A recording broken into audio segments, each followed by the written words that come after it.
సంవత్సరాల తరబడి government job కోసం వేచి చూస్తున్నారా? కేవలం 8 నెలల్లో మీ కల నెరవేర్చుకోండి. వెంటనే కింది నెంబర్స్ కి కాల్ చేయండి.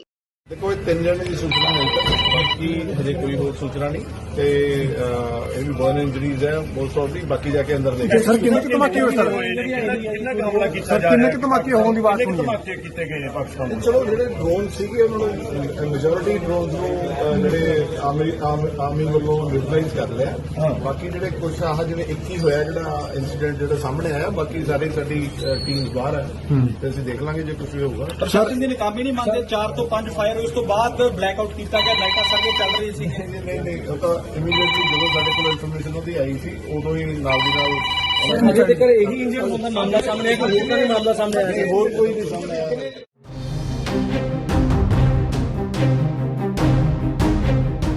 భారత్ పాకిస్తాన్ ఉద్రిక్తతల వేళ ప్రజలందరికీ ప్రభుత్వం కీలక ఆదేశాలు జారీ చేసినా కొందరు నిర్లక్ష్యం వహిస్తున్నారు. రెండో రోజు శుక్రవారం ఒకచోట సైరన్ మోగించినా కూడా ఒక ఇంట్లో విద్యుత్ దీపాలు ఇతర ఎలక్ట్రానిక్ పరికరాలను ఆఫ్ చేయలేదు. లైట్లు ఆఫ్ చేయకపోవడంతో పాకిస్తాన్ ప్రయోగించిన డ్రోన్ ఆ ఇంటిపై వచ్చి పడింది. డ్రోన్ దాడి కారణంగా ఆ ఇల్లు ధ్వంసం కాగా మంటలు వ్యాపించాయి. ఈ ఘటనతో ఆ ఇంట్లోని వ్యక్తి తీవ్రంగా గాయపడ్డాడు. వెంటనే భద్రతా దళాలు బాధితుల్ని ఆసుపత్రికి తరలించారు. ఈ ఒక్క సంఘటన చెబుతుంది బ్లాకౌట్ అనేది ఎంత ప్రాముఖ్యమో. బ్లాకౌట్ చేయకపోతే ఎలాంటి పరిణామాలుంటాయో ఇది నిరూపిస్తోంది. అందుకే శత్రు దేశాల దాడి సమయంలో లైట్లు, ఇన్వర్టర్లు, ఇతర వెలుతురునిచ్చే అన్నింటినీ బంద్ చేయాలి. లేకపోతే భారీ నష్టం ఎదుర్కొనే అవకాశం ఉందని సైన్యం హెచ్చరిస్తోంది.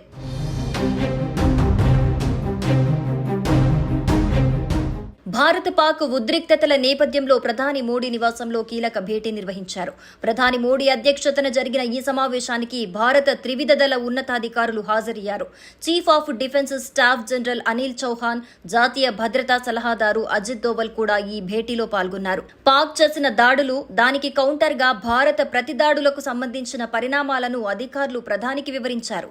ఉద్రిక్తతల వేళ త్రివిధ దళాధిపతులతో ఒకేసారి ప్రధాని భేటీ కావడంతో ఈ సమావేశానికి ప్రాధాన్యత సంతరించుకుంది.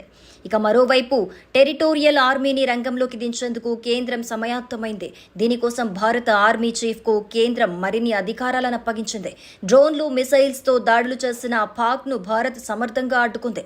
ఆ రెండు విఫలం కావడంతో పాక్ మరో కుతంత్రానికి తెర తీసేందుకు ప్రయత్నిస్తున్నట్టుగా తెలుస్తోంది. సరిహద్దు ప్రాంతాల్లో దాడులు చేసి భారత్ ను ఇబ్బంది పెట్టాలనేదే పాక్ పన్నాగం. దీనితో ఆ దేశానికి అలాంటి అవకాశం ఇవ్వకుండా భారత ఆర్మీని మరింత దృఢంగా తయారు చేసేందుకు కేంద్రం నిర్ణయం తీసుకుంది.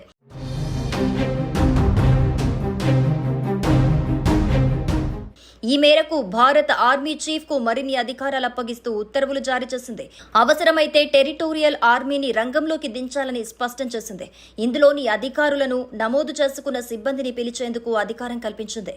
రెగ్యులర్ ఆర్మీతో కలిసి పనిచేసేందుకు సిద్ధంగా ఉండాలని కేంద్రం సూచించింది. టెరిటోరియల్ లేదా ప్రాదేశిక ఆర్మీ గురించి సింపుల్ గా చెప్పాలంటే సైనిక రిజర్వ్ ఫోర్స్.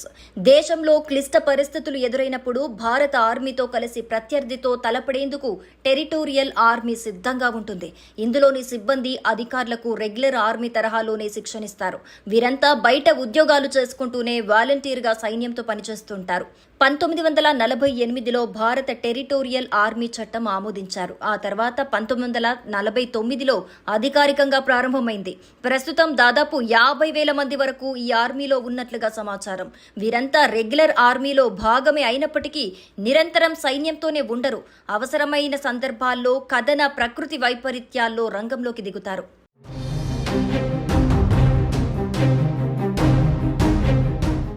देखो 3 जने की सूचना है बाकी हजे कोई और सूचना नहीं ते ये भी बर्न इंजरीज है मोस्ट ऑफ दी बाकी जाके अंदर देखें सर किन्ने के धमाके होए सर कितना हमला कीता सर जा किन्ने रहा के है धमाके होने की बात सुनी है धमाके कीते गए हैं पाकिस्तान में चलो ਜਿਹੜੇ ਡਰੋਨ ਸੀਗੇ ਉਹਨਾਂ ਨੂੰ ਮੈਜੋਰਿਟੀ ਡਰੋਨਸ ਨੂੰ ਜਿਹੜੇ ਆਰਮੀ ਵੱਲੋਂ ਨਿਊਟਰਲਾਈਜ਼ ਕਰ ਲਿਆ ਬਾਕੀ ਜਿਹੜੇ ਕੁਝ ਆਹ ਜਿਵੇਂ 21 ਹੋਇਆ ਜਿਹੜਾ ਇਨਸੀਡੈਂਟ ਜਿਹੜਾ ਸਾਹਮਣੇ ਆਇਆ ਬਾਕੀ ਸਾਰੇ ਸਾਡੀ ਟੀਮਸ ਬਾਹਰ ਹੈ ਤੇ ਅਸੀਂ ਦੇਖ ਲਾਂਗੇ ਜੇ ਕੁਝ ਵੀ ਹੋਊਗਾ ਪ੍ਰਸ਼ਾਸਨ ਦੇ ਨਕਾਮੀ ਨਹੀਂ ਮੰਨਦੇ 4 ਤੋਂ 5 ਫਾਇਰ ਉਸ ਤੋਂ ਬਾਅਦ ਬਲੈਕਆਊਟ ਕੀਤਾ ਗਿਆ ਲਾਈਟਾਂ ਸਰਵੇ ਚੱਲ ਰਹੀ ਸੀ ਨਹੀਂ ਉਹ ਤਾਂ ਇਮੀਡੀਏਟਲੀ ਜਦੋਂ ਸਾਡੇ ਕੋਲ ਇਨਫੋਰਮੇਸ਼ਨ ਉਹਦੀ ਆਈ ਸੀ ਉਦੋਂ ਹੀ ਨਾਲ ਦੀ ਨਾਲ ਅਜੇ ਤੱਕ ਇਹੀ ਇੰਜਰਡ ਹੋਣ ਦਾ ਮਾਮਲਾ ਸਾਹਮਣੇ ਆਇਆ ਕੋਈ ਹੋਰ ਤਾਂ ਨਹੀਂ ਮਾਮਲਾ ਸਾਹਮਣੇ ਆਇਆ ਹੋਰ ਕੋਈ ਨਹੀਂ ਸਾਹਮਣੇ ਆਇਆ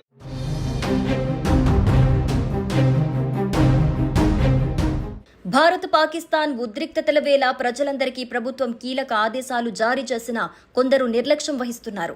రెండో రోజు శుక్రవారం ఒకచోట సైరన్ మోగించినా కూడా ఒక ఇంట్లో విద్యుత్ దీపాలు, ఇతర ఎలక్ట్రానిక్ పరికరాలను ఆఫ్ చేయలేదు.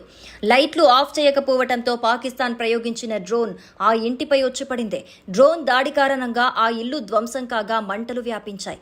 ఈ ఘటనతో ఆ ఇంట్లోని వ్యక్తి తీవ్రంగా గాయపడ్డాడు. వెంటనే భద్రతా దళాలు బాధితుల్ని ఆసుపత్రికి తరలించారు. ఈ ఒక్క సంఘటన చెబుతుంది బ్లాకౌట్ అనేది ఎంత ప్రాముఖ్యమో. బ్లాకౌట్ చేయకపోతే ఎలాంటి పరిణామాలుంటాయో ఇది నిరూపిస్తోంది. అందుకే శత్రు దేశాల దాడి సమయంలో లైట్లు, ఇన్వర్టర్లు, ఇతర వెలుతురునిచ్చే అన్నింటినీ బంద్ చేయాలి. లేకపోతే భారీ నష్టం ఎదుర్కొనే అవకాశం ఉందని సైన్యం హెచ్చరిస్తోంది.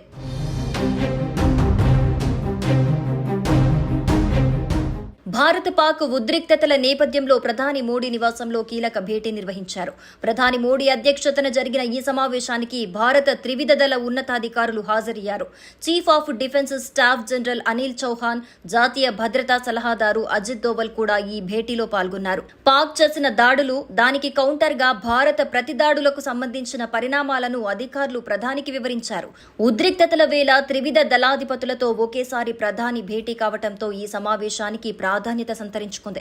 ఇక మరోవైపు టెరిటోరియల్ ఆర్మీని రంగంలోకి దించేందుకు కేంద్రం సమాయత్తమైంది.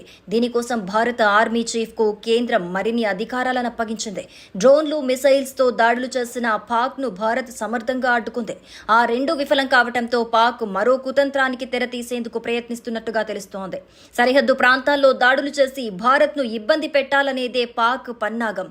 దీనితో ఆ దేశానికి అలాంటి అవకాశం ఇవ్వకుండా భారత ఆర్మీని మరింత దృఢంగా తయారు చేసేందుకు కేంద్రం నిర్ణయం తీసుకుంది.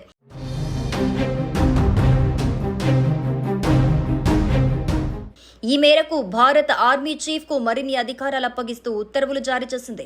అవసరమైతే టెరిటోరియల్ ఆర్మీని రంగంలోకి దించాలని స్పష్టం చేసింది. ఇందులోని అధికారులను, నమోదు చేసుకున్న సిబ్బందిని పిలిచేందుకు అధికారం కల్పించింది. రెగ్యులర్ ఆర్మీతో కలిసి పనిచేసేందుకు సిద్ధంగా ఉండాలని కేంద్రం సూచించింది. టెరిటోరియల్ లేదా ప్రాదేశిక ఆర్మీ గురించి సింపుల్ గా చెప్పాలంటే సైనిక రిజర్వ్ ఫోర్స్.